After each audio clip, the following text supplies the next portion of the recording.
ومن يرغب عن ملة إبراهيم إلا من سفه نفسه ولقد اصطفيناه في الدنيا وإنه في الآخرة لمن الصالحين.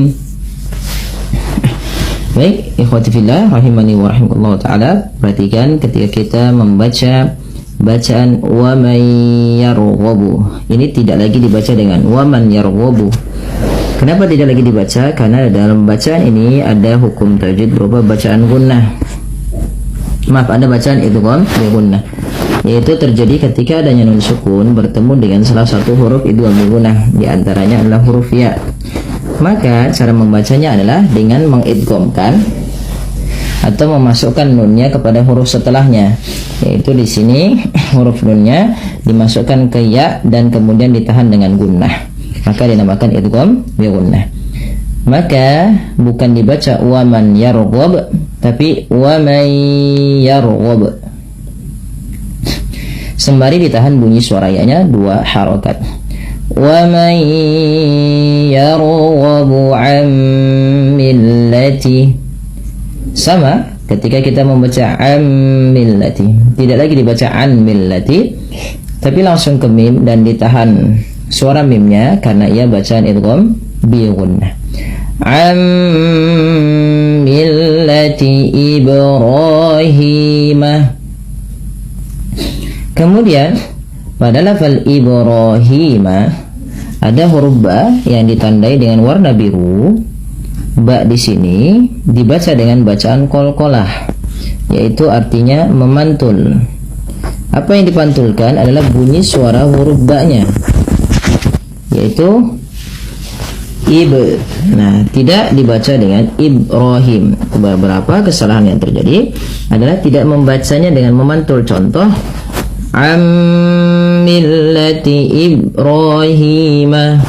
Nah, ketika tidak memantulkan, ini maka bacaan yang salah. Maka ia perlu diwantulkan sehingga bunyinya Ibrahim. Kesalahan yang kedua di dalam membaca qalqalah menambahkan hamzah, yaitu misalkan ibro kemudian putus. Nah, ini juga salah. Yang betul adalah dia memantul tanpa menambahkan hamzah. Maka wa man yarghabu an millati Ibrahim, ro dan hi kedua-duanya panjang. Nah, teman-teman, ini jangan difahami bahwasanya ini huruf ya berharokat, tapi ini huruf ya yang sukun. Kalau bentuknya gini, ini ya kecil. Nah, ini menandakan panjang untuk hi ya. Maka dia mad tabi'i. Illa juga mad tabi'i, fathah bertemu dengan alif.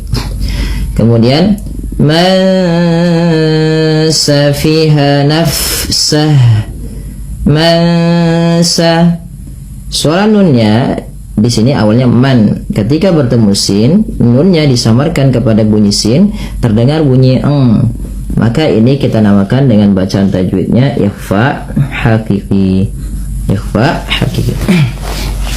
Maka tahan bunyinya illa man sa, illa man safiha nafsah. Fa bila sukun dialirkan bunyi nafasnya nafsah, nafsah. Nah, seperti itu. Dan kemudian kita waqaf pada lafal jim. Baik, kita coba ulang lagi ayatnya agar lebih lancar lagi dalam pembacaannya. Wa man yarghabu an millati Ibrahim illa man safiha nafsah. Selanjutnya, walaqad istafainahu fid dunya. Ya, kemudian pada lafal walaqad istafaina, ini tidak dibaca walaqadius, tapi langsung ke shad. Kenapa? Karena huruf alifnya dianggap tidak dibaca, maka menjadi walaqad istafainahu. Nah, shad hati-hati jangan dibaca walaqadis, jangan dengan huruf sin tapi dia huruf shad. Walaqadis, tebalkan sedikit. Walaqad istafainahu fid dunya. Kemudian pada lafal na di sini ada bacaan mad tabi'i, yaitu hanya fathah pada lafal nun bertemu dengan alif kecil. Kemudian pada lafal fid dunya di sini ada bacaan yang kita kenal dengan izhar mutlak. Izhar mutlak itu apa? Yaitu ketika terjadi nun mati ya bertemu dengan huruf ya, yang dimana ya itu termasuk huruf idgham pada dasarnya, tapi karena pada satu kata maka dinamakan dengan izhar mutlak. Sebagaimana yang dikatakan oleh Imam Al-Jamzuri, yaitu illa idza kana bi kalimatin fala tudghim kadunya summa sinwanin tala. Maka tidak boleh diidghamkan, tidak dibaca dengan fid dunya, tapi dengan menjelaskan suara nunnya maka dikenal dengan izhar mutlak. Fid dunya.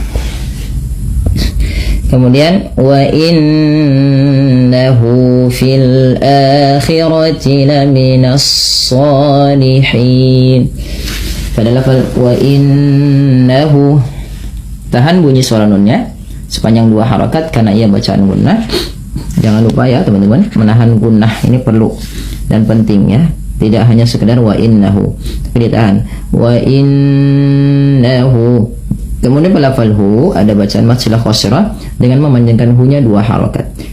Fil akhirati. Ini tidak dibaca dengan fil akhirati tapi dipanjangkan dengan a-nya. Nah, dengan a yang dipanjangkan. Karena ini terjadinya mad badal tatkala adanya hamzah bertemu dengan huruf mad berupa alif, yang dimana di situ dipanjangkan 2 harakat sebagaimana mad tabi'i laminas salihin. Ya, kemudian mad tabi'i fathah bertemu alif kecil hin. Kemudian pada lafal hin di sini ada bacaan berupa mad arid lisukun, yang dimana dipanjangkan hi-nya itu boleh kita memilih dengan 2 harakat, boleh 4, boleh pula 6. Dan ini yang kita kenal dengan istilah nanti mad arid lisukun.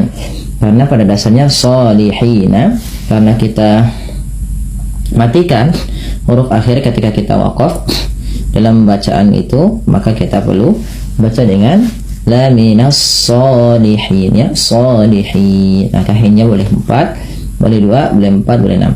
Maka kita ambil yang 4 tidak terlalu panjang dan tidak terlalu pendek. Baik, kita ulang lagi. Walaqad istafainahu fid dunya wa innahu fil akhirati laminas salihin. ولقد اصطفيناه في الدنيا وإنه في الآخرة لمن الصالحين.